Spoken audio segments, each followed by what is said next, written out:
제가 지난 1월에 저희 이제 기대현에서 주관한 저희 이제 세미나였나요? 예, 예, 컨퍼런스에서 행정 관련해서 1시간 정도 그때도 이제 잠깐 발표를 했었는데, 그때 반응이 생각지도 않게 있어서, 그래서 오늘 이렇게 다시 말씀드릴 자리를 갖게 되었습니다.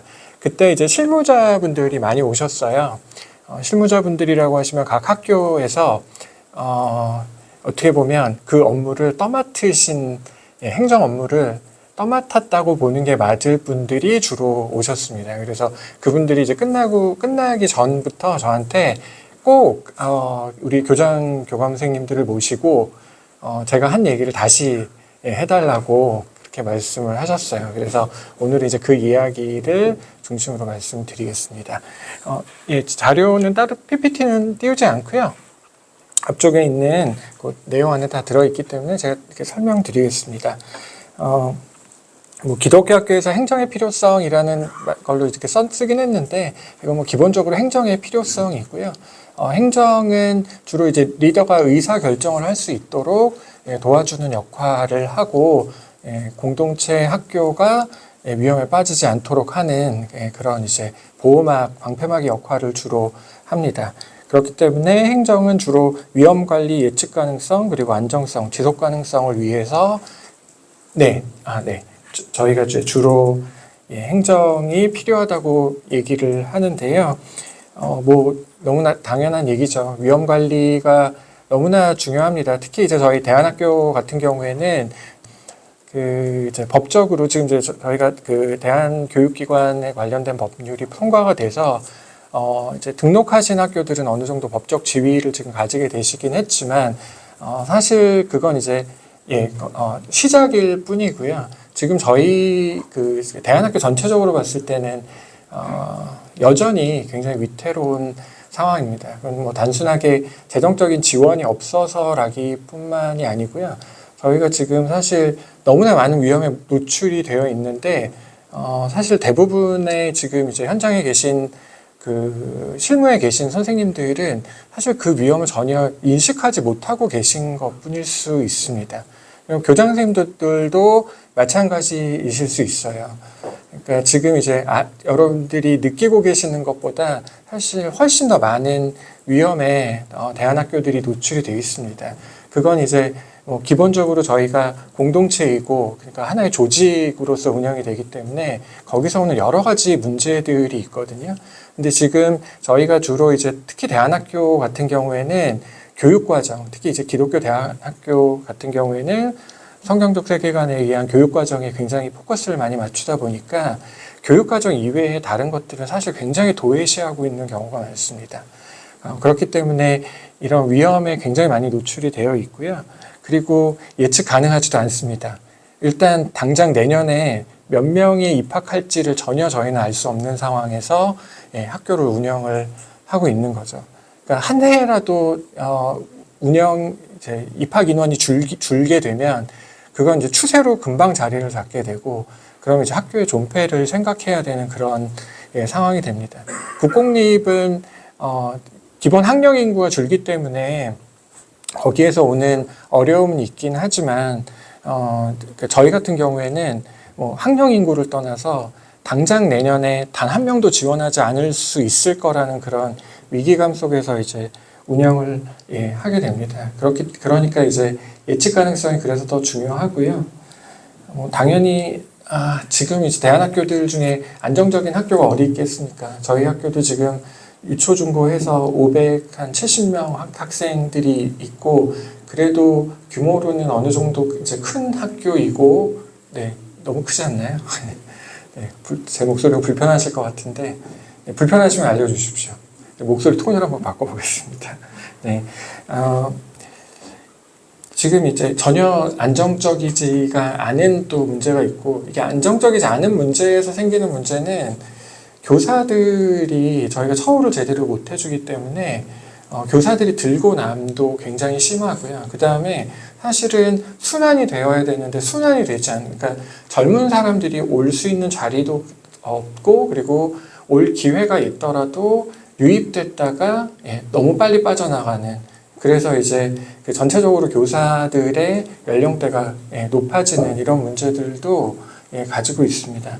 이런 구조는 전혀 안정적이지 않아요. 그래서 이렇게 되면 세대가 변화되는 10년의 어떤 텀으로 봤을 때는 대안학교 자체가 교사할 사람이 없어서 운영할 수 없는 그런 상황이 될 수도 있습니다. 그리고 지속 가능성은 뭐 다 당연한 얘기지만 사실 지속 가능성 때문에 저희가 대한교육기관에도 등록을 하고 뭐 재정 지원도 받으려고 하는 건데, 사실은 저희 지금 이제 대한교육기관 입장에서는 저희는 지속 가능성에 초점을 맞추다기보다는 생존, 서바이벌에 지금은 초점을 맞추고 있는 거죠. 그러니까 당장의 그 이제 생존을 위해서 너무 많은 에너지를 쓰고 있기 때문에 사실은 장기적인 비전, 10년, 20년의 비전을 갖고 있기가 굉장히 어렵습니다. 교육적인 비전은 가지고 있으나 그것들을 끌고 갈 만한 제반 준비들이 함께 되지 않는 경우들이 굉장히 많습니다. 기독교 학교 제가 이제 지난번에 만나 뵙고 여러 학교를 또 따로 만나 뵀는데 저희 종류가 정말 다양하더라고요. 일단 인가학교, 지금 여기 이제 오신 학교들 중에도 인가학교가 있고 비인가학교가 있고요. 그리고 대한교육기관에 등록돼 있는 학교도 있고 아직 미등록한 형태인 학교도 있고 등록하지 않을 생각인 학교도 있으시더라고요. 그리고 이게 법적인 형태로 보면 법인의 형태도 있고 단체의 형태도 있고 그다음에 이제 개인 사업자의 형태도 있고 그다음에 아예 엔티티 자체가 없는 형태도 있더라고요. 그러니까 아예 그냥 무적 상태인 상태. 그러니까 교회의 한 부서 정도로 시작하셨다가 아직 엔티티를 갖지 못한 경우들도 있고요. 또 형태에 따라서는 영리도 있고 비영리도 있습니다. 영리가 생각보다 많더라고요. 그러니까 영리법인 혹은 영리단체, 개인사업자 이렇게 시작을 하셨다가 전환하지 못하신 상태로 그냥 계속 가지고 계신 경우도 있고, 그게 오히려 특별하게 이제 학원으로 인정을 받기 때문에 오히려 이전 같은 경우에는 부가세나 이런 문제들에서 오히려 더 자유로울 수 있었어서 그것들을 또 선호하셔서 계속 유지해주고 계신 경우들도 있고요. 그리고 학원, 평생교육원, 선교회 등 굉장히 다양한 형태를 가지고 있습니다. 그 학교 이름만 들었을 때는 당연히 어떤 형태겠지 하고 제가 가서 여쭤보면 지금까지 말씀드렸던 것들이 다 뒤죽박죽 섞여갖고 이렇게 계시더라고요. 그리고 공익법인으로 이제 지정을 하신 데도 있고 아닌 데도 있고요. 법적으로 보면 이제 세무적으로 공익단체, 공익법인에 등록을 해야 되는 거는 자산 규모가 100억이 넘었을 때예요. 그러니까 자가 건물을 가지고 계신 경우에는 특히 뭐 이제 서울 경기 지역에 가지고 계신 데들은 공익단체로 등록을 하시지 않으면 사실 후원금이나 이런 것들은 받으실 수 없게 됩니다. 근데 이제 다른 지역에 있거나 아니면 임대로 있거나 이런 경우에는 이거는 이제 좀 나중에 얘기고요. 아마 지금 대부분의 학교들은 후원금을 받으실 거예요. 후원금 받지 않으시면 그 운영이 안 되시기 때문에, 그래서 그런 경우에는 이제 지정기부금 단체로 또 등록이 되어 있으신 데도 있고 아닌 데도 있으시고, 아닌데도 불구하고 후원금을 또 받으시는 경우들도 있고, 그렇습니다. 그리고 아마 그 발전기금이라는 그 형태로 저희는 이제 명칭을 변경했어요. 세법적으로 봤을 때 저희가 받는 발전기금은 발전기금이 아니기 때문에 저희는 운영지원금이라는 이름으로 변경을 했는데요. 운영지원금을 받으시는 학교도 있고, 그러니까 운영지원금이라는 건 입학 때 뭐 몇백만 원, 몇천만 원을 내서 이제 시설에 쓴다든지 이런 이제 형태로 이제 운영을 하시는 경우가 있는데, 요거를 하시는 경우도 있고 안 하시는 경우도 있고, 그리고 이제 어느 정도 이제 그 궤도에 올라간 학교, 5년에서 10년 이상이 된 학교들은 아예 후원금을 안 받고 운영하시는 데도 있긴 하더라고요. 수업료에 전적으로 의존을 해서 후원금을 아예 안 받는 학교들도 있으시더라고요. 네, 저희가 이제 기독학교가 당면한 법적 문제라고 쓰긴 했는데, 저희가 이제 모법인 대한교육 그 기관에 관한 법률이 기대연 그리고 여러 그 교장 선생님들께서 힘써 주셔서 만들어지긴 했지만 아직 시행령은 이제 만들어지고 있는 단계고 구멍은 너무나 많습니다. 그래서 사실 그 구멍을 빨리 메우는 것들이 필요하긴 한데, 그게 그렇게 쉽지 않죠. 일단 국회가 제대로 열리고 있지 않기 때문에 저희 마음대로 그렇게 빨리빨리 되지 않는 것 같습니다. 그리고 교육청이나 용인시청, 아까 이제 장교장 선생님께서 잠깐 말씀을 해주셨는데, 시와 교육청이 학교를 바라보는 관점이 전혀 다릅니다. 그렇기 때문에 법률을 적용할 때도 같은 법이라도 다르게 보고, 그리고 본인들이 기존에 알고 있던 법률이나 규정, 그리고 관례대로 이제 대우를 하기 때문에 여러 가지 어려움들이 생깁니다. 제가 얼마 전에, 제가 아직 학교에서 그 급식정산을 제가 직접 하기 때문에 급식정산을 했는데, 여기 오기 전에 바로 연락을 받았어요. 뭐가 빠졌다고.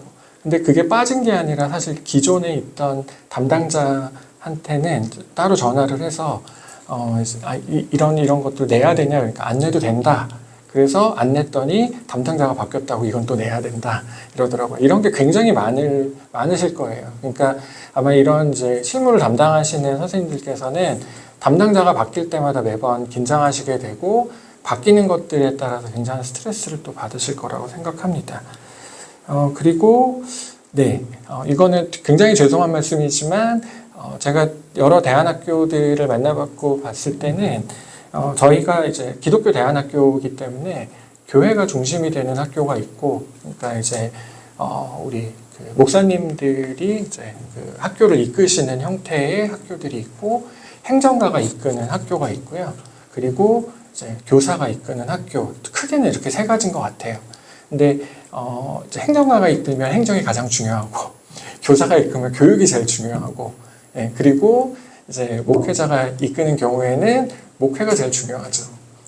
그러니까 여기에 따라서 이 행정의 위치가 계속 이렇게 변합니다. 누가 오느냐에 따라서. 그래서 행정이 자리를 잡지 못하고 있는 것도 아마 저희 전체 기독교 대안학교들의 공통적인 특징인 것 같아요. 저희 학교도 제가 행정 출신이긴 함에도 불구하고 그런 부분들이 굉장히 이전에 비해서는 약해져요. 근데 그거는 사실 저희는 이제 선택을 한 건데, 그러니까 이거는 이제 각 교장 선생님께서 이제 선택을 하셔야 되는 문제로 제가 이제 말씀을 드리겠습니다. 그리고 지금 지난번에 제가 그 1월 달에 컨퍼런스 하면서 저희 실무 하시는 분들 만나 뵀는데, 다 하시는 말씀이 제가 왜 이 일을 하는지 모르겠어요. 교장 선생님이 시켜서 하고 있어요. 저는 수학 선생님이라 회계를 해요. 저는 과학 선생님이라 IT를 해요. 근데 전 컴퓨터를 만들지 몰라요. 그리고 전 국어 선생님이어서 독서실 관리를 해요. 이렇게 말씀을 하시더라고요. 근데 사실 그게 행정의 전문성과는 전혀 관련 없이 그냥 학교의 필요에 따라서 잉여 인력 혹은 잉여는 아니지만 다른 일을 하고 있는 사람을 거기에다 이제 넣는 거죠. 그리고 그분이 이제 어느 정도 머리가 차고 거부할 수 있는 권한들이 생기면 그분은 이제 새로운 신입한테 그 일을 넘기고 교사의 자리로 가고, 그러니까 계속해서 행정의 어떤 전문성이나 이런 것들이 키워지지 않은 상태로 너무 오랜 기간 이렇게 왔던 거죠. 그러니까 회계를 어느 학교에서 하는데 회계를 할 때마다 하는 사람마다 방식도 다르고, 그리고 아직까지도 이제 엑셀을 이용해서 그걸 하시다 보니까 교장 선생님들은 대부분 교육에 관해서는 많이 아시지만 제가 오늘 뭘 잘못 먹었나 보네요. 숫자에는 또 약하신 분들이 많다 보니까 지금 우리 학교 재무제표에 어디에 구멍이 났는지를 모르는 상태로 그냥 가시는 경우도 있어요. 그러다가 정말 이제 안 좋은 케이스로 이제 정기 세무감사에 걸리게 되면 굉장히 큰 문제들이 발생을 해서, 차라리 설립하고 한 3, 4년 내에 그런 문제가 발생하면 데미지가 적은데 10년 넘어서 그런 문제들이 발생을 하면 학교가 받는 데미지가 학교를 더 이상 운영하지 못할 정도까지 세금을 이제 맡게 되는 경우들이 생겨요. 그래서 그런 부분들에 대해서도 있습니다. 네, 기독교 학교는 여러 가지 제가 이제 행정에 대해서 말씀드릴 텐데, 우선 인사 노무에 대해서 말씀드립니다. 사실 제가 지난 3년간 이 인사 노무로 너무 힘들었는데요. 일단은 아마 지금 이제 학교별로 기대위원회에서도 계속 공지를 했기 때문에 취업규칙을 제정하신 데도 있고 안 하신 데도 있을 거예요. 그리고 취업규칙을 제정을 안 하시는 데는 이 취업규칙이라는 것에 대한 반감을 가지고 계신 학교들이 생각보다 많더라고요. 그래서 이런 걸 하면 기독교적이지 않다. 우리는 교사 공동체이기 때문에 하나된 마음으로 가야 된다. 그렇게 이제 말씀들을 하시는데 실제로 이제 들어가면 한 명의 이제 교사 혹은 직원이 다른 마음을 품게 되면 취업규칙이 있을 때와 없을 때는 학교를 어떻게 보호하느냐가 전혀 다르게 전개됩니다. 사실 취업규칙이 없으면 원천적으로 어떤 사람이건 징계할 수 없습니다. 포상은 할 수 있겠지만 징계는 할 수 없습니다. 그렇기 때문에 저희가 이 취업규칙은 리더십이 이 학교를 원활하게 운영하기 위해서 제정하셔야 되는 제일 첫 번째 단계의 규정입니다. 취업규칙은 꼭 제정을 하라고 제가 꼭 말씀을 드리고요.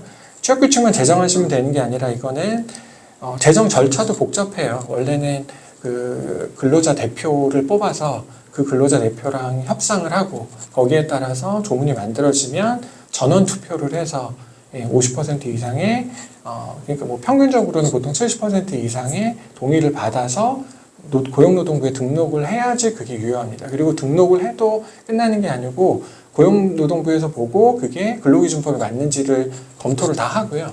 그리고 거기에서 뭐 넣어라 빼라 이런 것까지 작업을 해서 됩니다. 일반적으로 한 2개월 정도 걸리는 일입니다. 취업규칙 안에 인사위원회를 두도록 하고 있어요. 그래서 이제 이건 징계위원회인데 징계위원회를 이런 공적 제도를 꼭 두셔야 됩니다. 그래서 뭐 누가 들어가야 된다, 뭐 근로자 대표가 어떻게 들어가고 어떻게 뽑아야 되고 이런 절차들이 있는데 그 절차들에 따라서 정해진 절차로 징계를 하지 않으시면 노동위원회 단계에서부터 일단 거의 다 뒤집혀요. 일단 다 민원을 넣으면 다 지게 돼 있습니다. 그리고 취업규칙을 하는 또 하나의 이유는 임금에 관한 부분인데요. 지금은 이제 보통은 뭐 국공립 아니면 사립학교 교직원에 준해서 보통 이렇게 사례를 주시거나 아니면은 학교가 정한 이 기준에 따라서 주실 텐데 대부분 문제가 되는 거는 통상임금을 어떻게 산정하느냐. 그 다음에 제일 많은 게 이제 시간의 근무. 그 다음에 연차를 어떻게 처리할 거냐에 대한 부분들이 취업규칙 안에 명확하게 나와 있어야 됩니다. 그렇지 않으면 이제 불만을 가진 한 교직원이 나가면서 나 지금까지 이런 거 못 받았어요라고 하고 요청하는 금액이 뭐 적게는 수백만 원, 많게는 수천만 원, 뭐 10년 차 이런 근속 인원인 경우에는 억 단위가 넘어가기도 합니다. 그래서 이 부분은 학교를 보호하기 위해서는 꼭 하시라고 말씀드리고요. 그리고 뭐 당연한 거지만 지금 이제 학교에서 교사랑 직원의 위치는 사실 달라요. 그래서 저희 학교 같은 경우에는 교사는 일반 국공립처럼 방학 때 쉬고요. 직원은 저희는 그 취업규칙 원래 이제 일반 회사의 취업규칙대로 방학 때 쉬지 않습니다. 휴가를 써요. 그래서 저희 학기 중에도 쉴 수 있어요. 그리고 이제 거기는 이제 근무 상황에 따라서 재택근무도 할 수 있고, 근데 이제 교사 같은 경우에는 방학 때 쉬기 때문에 방학 때 쉬는 것들을 감안해서 이제 연차를 이제 소멸해 버리는 거죠. 연차를 방학으로 그냥 상계하도록 하고 있어요. 근데 그게 이제 취업규칙 안에 안 들어가면 나중에 가서 나는 방학 때 쉬었지만 연차를 못 받았다 하고 그렇게 주장을 하면 거의 대부분은 그렇게 주장한 사람이 이깁니다. 왜냐하면 방학 때 쉰 게 본인은 집에 가서 열심히 일했다라고 주장할 수 있을 여지가 있기 때문에 그래요. 왜냐하면 학교에서 뭐 이런 거 연구해라라고 이렇게 뭐 방학 때 뭐 숙제처럼 주잖아요. 그러면 이제 그런 거 갖고 얘기가 나올 수 있습니다. 저희 학교도 4번 정도 이제 소송 전 단계까지 이제 가는 일들이 있었고요. 물론 제가 취업규칙을 미리 제정을 해놨기 때문에 뭐 큰 문제 없이 다 해결은 됐습니다. 근데 그렇지 않을 경우에 생기는 문제들이 있기 때문에 꼭 하시라고 제가 말씀을 드리는 거고요. 그 다음에 이제 주 52시간이 학교에서 참 지키기가 어려운 부분이 있습니다. 왜냐하면 저희가 이제 방학 때 노는 대신에 활동들이 뭐가 많잖아요. 그러니까 그러니까 40시간, 만약에 8시부터, 저희 학교 같은 경우 8시부터 5시까지, 초등학교는 8시부터 4시까지가 근무 시간인데, 그 이제 8시부터 5시까지의 시간 이외의 시간을 어떻게 처리할 거냐에 대한 부분도 명확히 들어가 있어야 됩니다. 그러니까 방학 때 저희 학교 같은 경우에는 2주, 여름방학 2주, 겨울방학 4주는 건드리지 않습니다. 교사를. 이메일도 못 보내게 합니다. 그 기간 동안은 휴일로 인정을 하게 되면 총 30일이 나오기 때문에 30일간은 관한, 그러니까 보통은 이제 한 20일 정도의 연차가 나오기 때문에 10일 정도의 오버타임은 시켜도 문제가 되지 않습니다. 근데 그게 이제 주당 52시간을 넘어가면 또 다른 문제가 또 생깁니다. 그래서 이것들을 행사를 처음에 조직하실 때 잘 관리를 해주셔야 됩니다. 보통 보면 뭐 9월이나 아니면 5월 이때 행사들이 많이 몰리는데 그때 까딱 잘못해서 52시간을 넘어가고 그것들이 이제 기록으로 남아있는 상태고 이걸 이제 그 고용노동부로 끌고 가는 교직원이 있으면 문제가 발생할 수 있기 때문에 이 부분에 대한 것도 준비를 하셔야 되고요. 그 다음에 지금 대부분은 아마 호봉제, 특히 교사들은 대부분 호봉제를 하고 계실 거예요. 근데 이제 호봉제에서 연봉제로 바꾸는 게 이번 이제 정부의 또 기조이기도 하기 때문에 이게 그 나중에 저희가 이제 교부금이 나오거나 아니면 이제 지원금이 나오거나 할 때 이런 부분으로 접근할 수도 있습니다. 그래서 준비가 필요한 부분이긴 합니다. 장기적으로는. 그 다음에 이제 다음 장이 법무고요. 노무를 포함해서 내부적인 법적 위험 요소에 대응하는 부분인데요. 훈육 규칙을 정하시는 것도 법무에 해당합니다. 그래서 규정을 만드시고 그 규정을 홈페이지든 아니면 뭐 이제 학부모들이 다 볼 수 있는 장소에 게시를 하시고 거기에 따라서 훈육이 이루어져야 됩니다.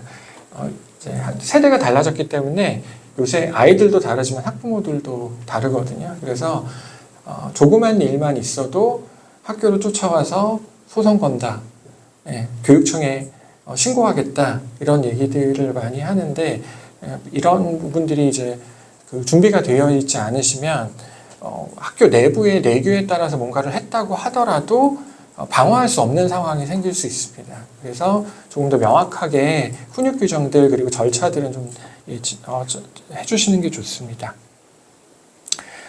그리고 이제 제일 어려운 게 이제 노사협의체인데요.